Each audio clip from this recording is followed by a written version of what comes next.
What are we going to do with the water out of the desalination plants? Why is that so critical? It's critical because the oceans are rising. If the oceans are rising and we have no other way to protect our cities, we must draw down the oceans. We have to draw down the oceans because the oceans are going to rise. We have no way to predict how high the oceans are going to rise. We would like to be able to predict it, and we have no way to predict when. All we know is that it's accelerating.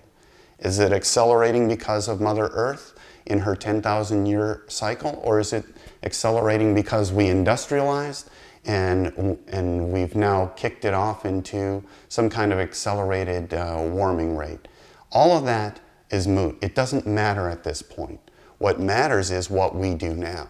And what we do now is we find a way to protect the cities that we have built, because the economic cost to the governments, to the people, the losses cannot be counted should we lose these cities, cities like New York, the entire country of Holland, Dubai, this emerald city on the water, the countless loss financially and human loss of assets cannot be measured. We must do this. And in order to do this technology, assuming that we've come up with the desalination technology that I spoke of in an earlier segment, we take that water and we distribute it for our personal consumption, for our animals and livestock, for manufacturing and industrial concerns. And most importantly, what we do is we take this water and we distribute it for agricultural irrigation. Why is that so critical? Well, that would be the only application of using that much water that we could literally draw down the oceans enough to make a difference while we work on slowing or stopping the global temperature rise process.